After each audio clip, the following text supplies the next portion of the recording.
బిల్డింగులు కడుతుండే, ఎటు చూసినా కన్స్ట్రక్షన్ యాక్టివిటీ ఉండే. ఇప్పుడు ఏమైంది? 2 ఏళ్ళల్లో 7 కాడ ఆగిపోయినాయి మొత్తం. రేవంత్ రెడ్డి వచ్చినాక అంత ఆగం. ఇవాళ కాంగ్రెస్ వాళ్ళ కథ ఎట్లుందంటే ఇంట్లో ఈగల మోత, బయటకు పోతే పల్లకీల మోత. ఈ పంపకాల్లో తేడా వచ్చి మంత్రులు, ముఖ్యమంత్రులు రోజు దనుకుంటురు. టీవీ పెడితే కొండ సురేఖ బిడ్డ ఎట్లా తిట్టింది చూసిరా? మొన్న జూపల్లి కృష్ణారావు ఎట్లా మాట్లాడింది చూసిరా? అరే వాళ్ళ పంచుకోవడంలో పంచాయతీలే దిగుతలేవు. మొన్న ముఖ్యమంత్రి క్యాబినెట్ మీటింగ్లో మొత్తం వాళ్ళ బట్టలన్నీ ఇప్పి ఒక తిట్టుకోలేదని ఇవాళ కూడా ఒక పేపర్ పెద్దగా రాసింది. అంటే ఏం పేపరే? వాళ్ళు ఎట్ట దనుకున్నారు అంత రాసిండా? ఏ రకంగా దనుకున్నారు, ఎట్లా దనుకున్నారు, వాటాల పంచాయతీలు. వాళ్ళు ప్రజల గురించి చూస్తలేరు, వాళ్ళు దనుకోవడానికే సరిపోతలేదు. సో అందువల్ల ఇలా ప్రజలకు కూడా అర్థమైంది. అందుకే మళ్ళా కేసీఆర్ వస్తేనే ప్రజలకు మేలవుతుంది.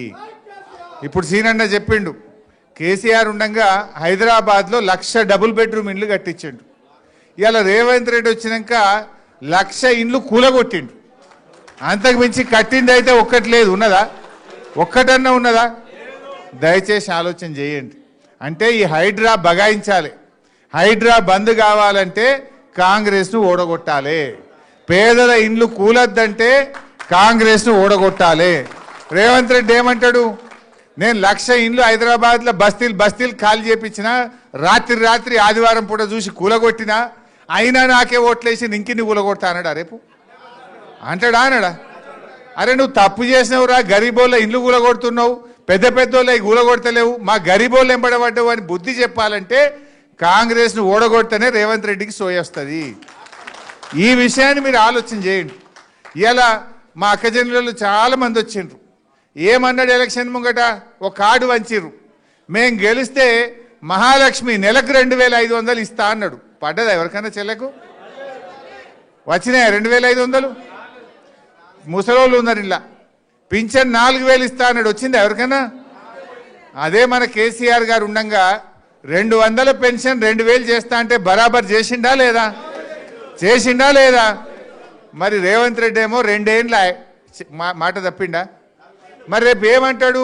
నేను 4,000 పింఛన్ ఇవ్వకపోయినా, అక్క చెల్లెళ్లకు 2,500 ఎగబెట్టినా, నాకే ఓటేసి నీకు ఇచ్చేదే లేదు పో అన్నాడా? మరి బిడ్డ నువ్వు ఎగబెట్టినావు కనుకనే నేను ఓడగొట్టినావు, ఇస్తావా సస్తావా అని మనం గట్టిగా జూబ్లీహిల్స్ ఓట్లతోని రాష్ట్ర ప్రజలందరికీ వచ్చేటట్టు చేయాలి మనం.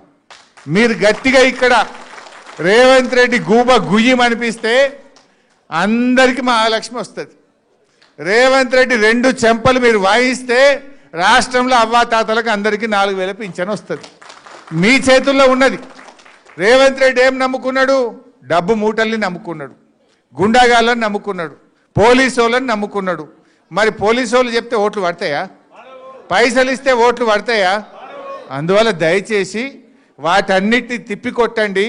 ఒక్కనాడిచ్చేది ముఖ్యం కాదు, మన భవిష్యత్తు ముఖ్యం. మీ సోదరులు చెప్పినారు, తప్పకుండా నేను కేటీఆర్ గారు కేసీఆర్ గారితో మాట్లాడతాం.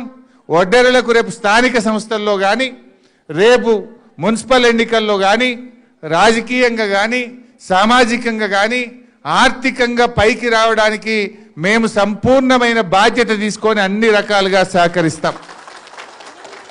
ఆ రోజు మీరు అడగకపోయినా కేసీఆర్ గారు 1 ఎకరా భూమి మనకి ఇక్కడ హైదరాబాద్లో ఇచ్చిండు. ఒక మన కులానికే కాదు, ఉప్పల్ బగాయత్లో ఆనాడు ఎకరం భూమి ఇచ్చిండు. దాని విలువ 10 కోట్లు ఉంటుంది, 25 కోట్లు ఉంటుంది దాని విలువ. అన్ని కులాలకు చిన్న పెద్ద మీరెవరు అడగకుండా ఆత్మగౌరవ భవనాలు కట్టాలి హైదరాబాద్లో. ప్రతి కులానికి కూడా హైదరాబాద్లో ఆత్మగౌరవ భవనం ఉండాలి, ఒక అడ్రస్ ఉండాలి, మాకు ఒకటి ఉన్నది అనేటువంటి గౌరవం ఉండాలని ఏ ముఖ్యమంత్రి ఇయ్యలే, ఏ పార్టీ ఇయ్యలే.